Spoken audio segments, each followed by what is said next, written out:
Detective Ralphie Valdez, NYPD, was instrumental in my abduction. That's the problem we're having right now. When somebody backtracks my history, my father brought her into our household after my sister-in-law tried to frame my father for the attempted murder of Brittany Morris, right? But Valdez had an initiative under the NYPD guise. It was after me. And my father told me about it, ironically. And just to protect her reputation, and this is my father again, when you let a woman into your house, like he did my brother's wife, sister-in-law, who got the last name of Morris, left and right, when you think you battling women with women, they stick together, women. At the end of the day, trust me, when they understand, like they get a sense of, oh, that's why you're dating me. They understand being rejected by men, like Ralphie Valdez was divorced. It doesn't work like that. But he had to cry out to somebody to try to at least put up brakes on what Kiki was doing with Brittany Morris. It was very alarming. And my father couldn't kick Kiki out afterwards. Otherwise, she would have said, you're doing this out of retaliation because you tried to kill Brittany. She had my father in a deadlock. That's what happens when you marry a nigger bitch or any woman who gets your last name. Anytime you get a license in the state, or any state, is because it can be used as a complete weapon. Whether it's a pilot's license, gun license, car license, you can turn it into a goddamn weapon. My father had the prestige and had a good status in the community after he taught everybody how to play baseball. And that's the problem when you bring a bitch into your life, a woman bitch.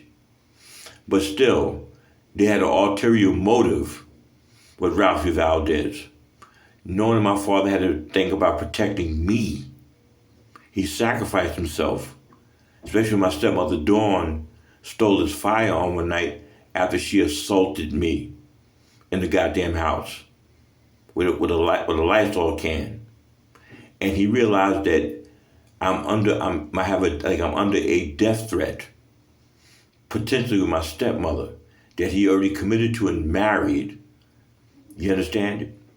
And then she started a campaign, Dawn, that my father was calling us some of his lawyer friends faggots or something when they started to file for a divorce. That's what happens to you when you bring trash bitches and they adopt your last name. Now my brother brought his stinking ass Haitian wife. Now she set it up to where, and my father tried to remove her. You doing this to me because you tried to kill Brittany. But my father did what it was smart. Reported it to his job allegedly and didn't know how to handle it. They said, this is your new girlfriend. Ralphie Valdez, except it came with strings attached. My father was overly protective of me. And some people get jealous of that shit. The way my father loved and adored me as his youngest son. In fact, my Aunt Patricia Morris, his own little sister, had admitted one time she got jealous when my father kept buying me a toy every week when I was forced to live with my Aunt Kathy in Queens Village.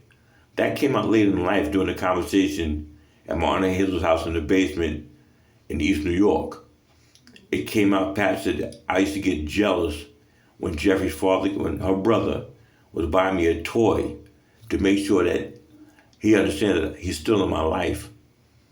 Because they know I hated that shit living with that white German woman for 2 goddamn months who was racist like shit, although she's married to my grandfather, who's African American.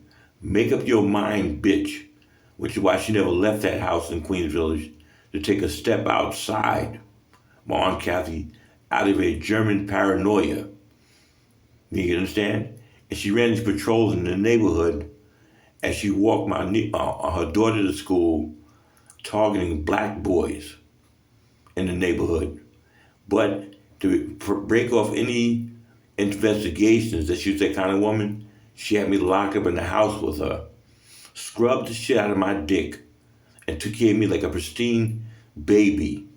So if anybody tried to say something My grandson is black, and my husband's black, and my daughter Patricia is half black and white. So don't you understand it? It's all a front. So anyway, Ralphie Valdez now, after they used my German grandmother, step-grandmother, my Jamaican stepmother, right? My brother's wife comes into the picture and takes over. Because when Dawn left, my stepmother, she and I was not on talking terms, and she gave Kiki all of the updates. She needed to know what kind of family she was moving in, who she was moving in with. Then when that didn't work, my father thinks he's being smart, which he was, brought in Detective Ralphie Valdez into the house. That was to only put on the brakes, just to put the brakes on, so Kiki didn't have it upon her to do shit. When a certain time period went by with Ralphie present, where there was no incidents, you could kind of say it's safe to say, and if it happened after she left, she could serve as a vouching mechanism to my father. That you understand it? And that's what this is about. Somebody who looks out for me, who can vouch for my character. And that's what they took away. You understand it? So when she was living with us, because Ralphie, she's not my mother, she made her own personal observation.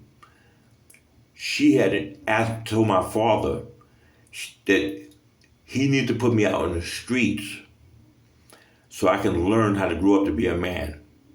And when she wasn't around, and he started getting very paranoid about his look, because his job was to protect me. He was at the bottom of the staircase on the upper level, not the basement where Brittany landed, and I was at the top of the staircase in the second level of the house. And we was holding a conversation, and at that distance, me looking down at him, and he actually stops me and says, Jeffrey, yeah, Ralphie told me to put you out on the street, whatever the case was. You understand? And he looked at me with this earnest look and said, but I'm not going to do it. To give me the understanding of how women really feel. They get jealous. And then years later, my father built me my own driveway. You understand it? In 54 Surrey Lane.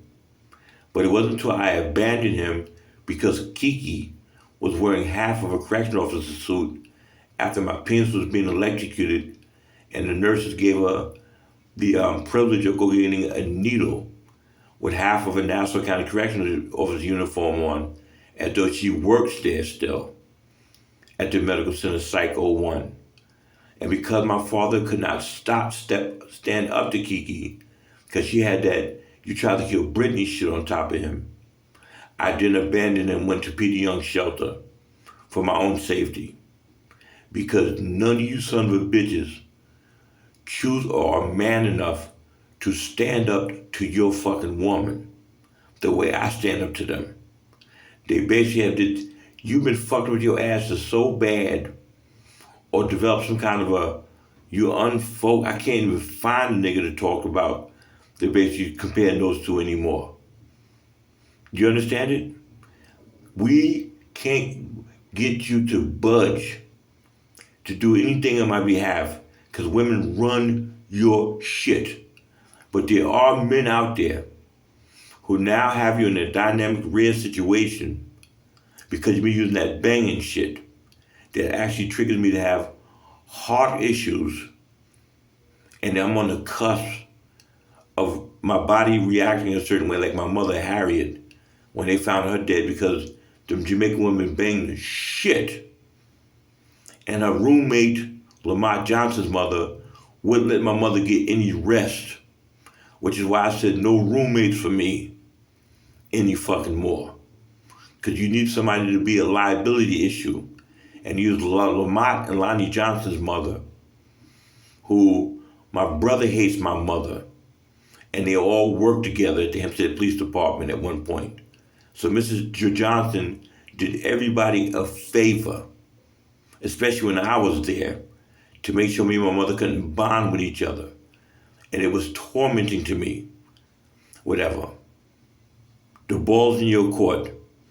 And since you guys are some big assholes, once I die, because you will not move in with a SWAT team and do anything, you all are destined to pay a price that is 10 times worse than you staying on the sidelines.